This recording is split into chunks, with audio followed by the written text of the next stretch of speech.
ഇന്നത്തെ recipe chicken fry ആണ്. അതിനായിട്ട് ഞാനിവിടെ 2 ലെഗ് പീസും 4-5 ചെറിയ കഷ്ണങ്ങളും എടുത്തിട്ടുണ്ട്.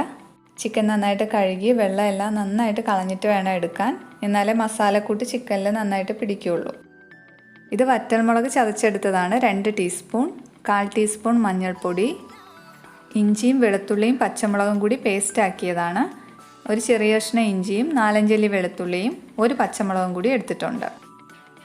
ആവശ്യത്തിന് ഉപ്പ്, 2 ടീസ്പൂൺ നാരങ്ങ നീര്, 1 ടീസ്പൂൺ ഗരം മസാല, ഇത് കുരുമുളക് ചതച്ചെടുത്തതാണ് 1/2 ടീസ്പൂൺ, 2 ടീസ്പൂൺ മുളക് പൊടി, ഇനി കുറച്ച് കറിവേപ്പില ചെറുതായിട്ട് കട്ട് ചെയ്ത് വെച്ചിട്ടുണ്ട്.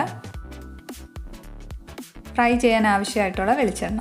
ലെഗ് പീസസിൽ മസാലയെല്ലാം നന്നായിട്ട് പിടിക്കാനായിട്ട് 2 സൈഡും ചെറുതായിട്ടൊന്ന് വരഞ്ഞു കൊടുത്തിട്ടുണ്ട്. ഇനി എടുത്തിട്ടുള്ള ഓരോ ഇൻഗ്രീഡിയൻസ് ആയിട്ട് ചിക്കനിലേക്ക് ആഡ് ചെയ്ത് കൊടുക്കാം. ആദ്യം ഉപ്പാണ് ചേർത്ത് കൊടുക്കുന്നത്. ഇനി ഇതിലേക്ക് നാരങ്ങ നീര് ചേർത്ത് കൊടുക്കുകയാണ്.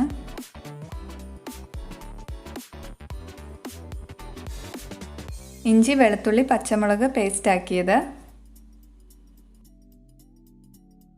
ഇനി ഇതിലേക്ക് വറ്റൽമുളക് ചതച്ചതും കുരുമുളകും ചേർത്ത് കൊടുക്കാം. ഗരം മസാല, മഞ്ഞൾപ്പൊടി, മുളക് പൊടി ഇത്രയും ചേർത്ത് നന്നായിട്ട് മിക്സ് ചെയ്തെടുക്കാം. ഇനി ഇതിലേക്ക് കറിവേപ്പിലയും കൂടെ ആഡ് ചെയ്ത് കൊടുക്കാം. ഇത് അരമണിക്കൂർ മാറ്റി വയ്ക്കാം. അപ്പോൾ ചിക്കൻ്റെ മസാല എല്ലാം നന്നായിട്ട് പിടിച്ച് കിട്ടും. അരമണിക്കൂർ കഴിഞ്ഞിട്ടുണ്ട്. ഇനി ചിക്കൻ ഫ്രൈ ചെയ്തെടുക്കാം. അതിനായിട്ട് പാനിലേക്ക് ഫ്രൈ ചെയ്യാൻ ആവശ്യമായിട്ടുള്ള എണ്ണ ചേർത്ത് കൊടുക്കുകയാണ്. എണ്ണ നന്നായിട്ട് ചൂടായിട്ടുണ്ട്. ഇനി ഇതിലേക്ക് ചിക്കൻ ആഡ് ചെയ്ത് കൊടുക്കാം.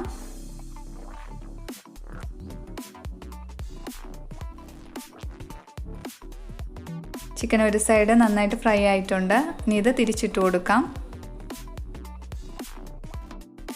2 സൈഡ് നന്നായിട്ട് ഫ്രൈ ആയി വന്നിട്ടുണ്ട്.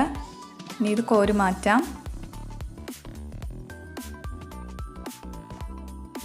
ഈ എണ്ണയിലേക്ക് ഇനി ബാക്കിയുള്ള പീസസും കൂടെ ആഡ് ചെയ്ത് കൊടുക്കുകയാണ്.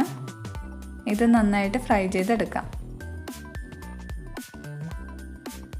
ചിക്കൻ ഫ്രൈ റെഡിയായി. എല്ലാവരും തീർച്ചയായിട്ടും ട്രൈ ചെയ്ത് നോക്കണം. വീഡിയോ ഇഷ്ടപ്പെട്ടാൽ മറക്കാതെ ലൈക്ക് ചെയ്യുക, സബ്സ്ക്രൈബ് ചെയ്യുക. Thank you for watching.